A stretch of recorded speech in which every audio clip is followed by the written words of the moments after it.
Well, hello.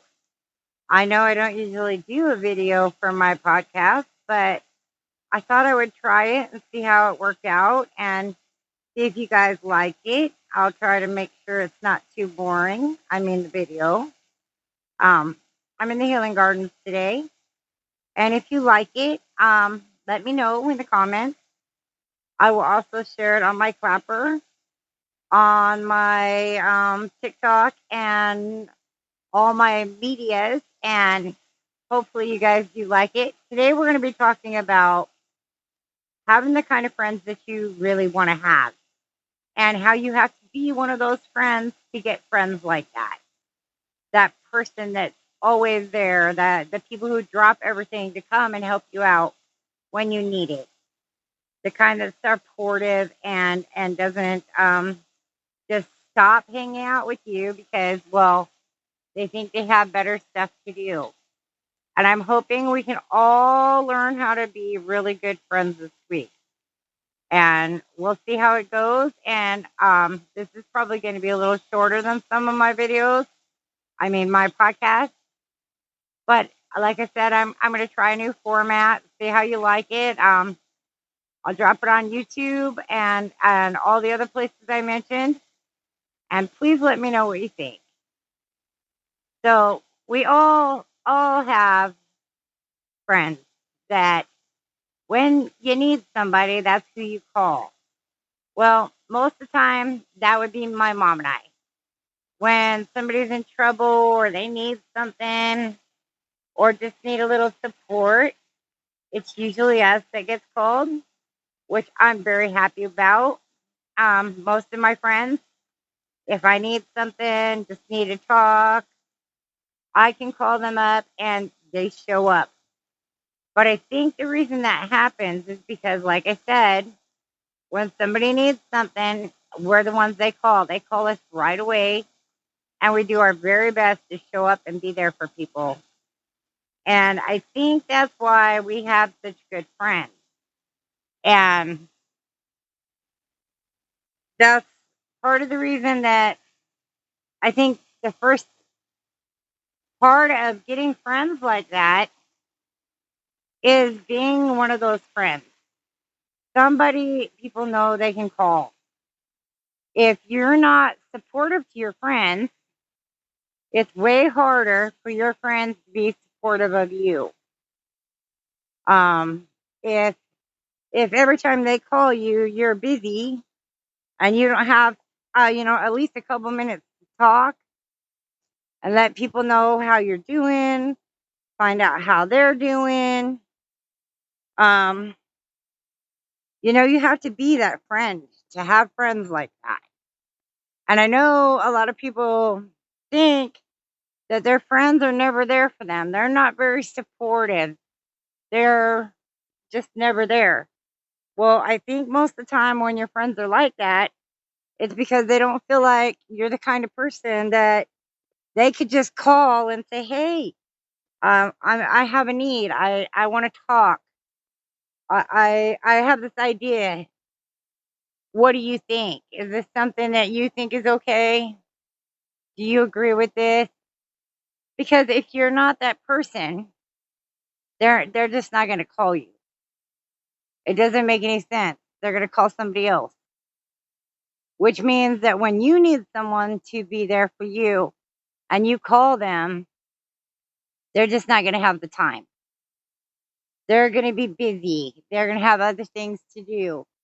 And sadly, that's kind of just the way it is. But if you think about it, it makes perfect sense. Because if you're not there for your friends, then they're not going to be there for you. Luckily for me, like I said, I've had a little more downtime lately.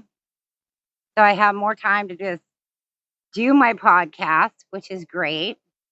Because, like most of you know, I do 2 shows a week where I sell my jewelry at the farmer's market in Bonners Ferry and on Saturdays, and then in Moyer on Wednesdays.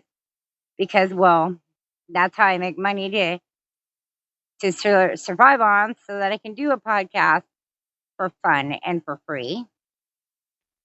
And it's my way of giving back to my community and my people out there who, like me, want to do something with their life that's not just, the same thing. It's always nice to have dreams and to hope that somehow, some way, what you want to do in your life is going to actually support you just a little bit, which is awesome because that's something we all want. Nobody wants to do something they don't like to do, or maybe that's just me. But like I said, mom and I absolutely love to travel. She's 73. But she has worked all her life a 9 to 5 job. She actually couldn't go anywhere or do anything for the longest time because, well, when you work like that, you can't just leave and go do something. Luckily for me, my husband was a fruit removal engineer for years and years. We just traveled around and we worked, and it was awesome. It was fun. We got to enjoy things. And now I'm trying to share that with my mom and the rest of my family because I really do believe that life is meant to be enjoyed. If you're not having a really good time when you're working, it makes it really hard to want to go to work. I personally don't think I could work 9 to 5 like most people do. On top of that, I'm a little bossy. I have a habit of taking things over, which is a really bad habit, but it's a good habit if you're the boss. And the good thing about what I do is I'm the boss. So I get to decide whether something's getting done or when it's being done, how important it is, you know. So the point is, when you really need somebody to be on your side, even employees, everybody thinks employees will just do whatever just because you said so and you're the boss. But it really doesn't work that way. If you're not a supportive boss, excuse me, and you don't give back to your people are not going to be so supportive to you. You can ask them to do stuff, and they're going to say, well, why should I do this?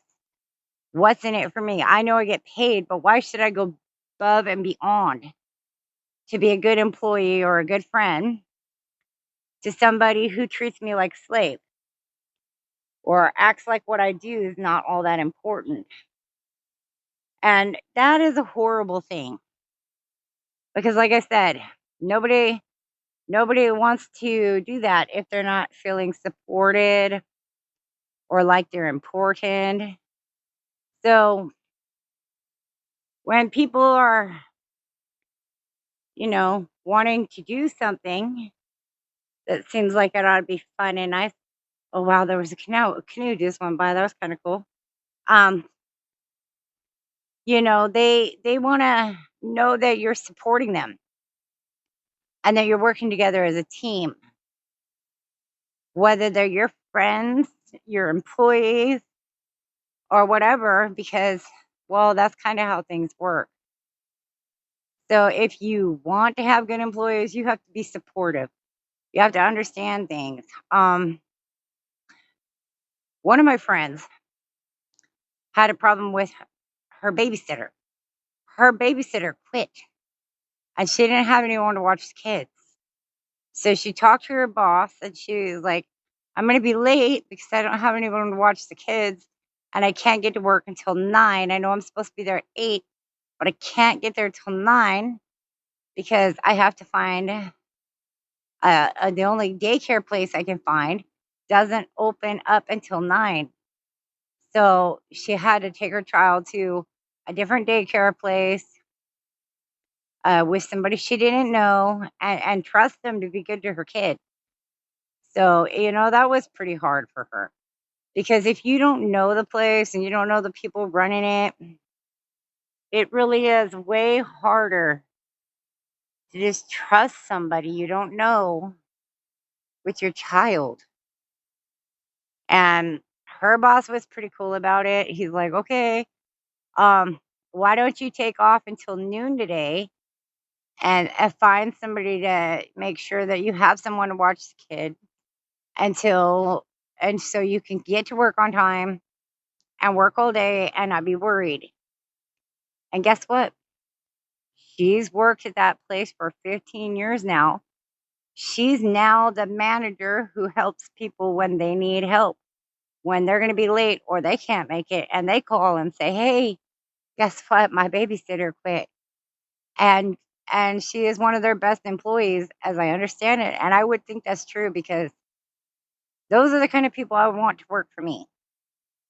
You know, if you're a boss, you have to be understanding. You have to understand life happens. Everything is not roses and sunshine. When I was a kid, my mom worked at McDonald's, and my little brother got his arm caught in a wringer washing machine. And yeah, they thought he broke his arm. His skin was all peeled off. It was awful. And she called her boss and told him that she had to take her son to the hospital. She was going to be late. And he told her she couldn't be late.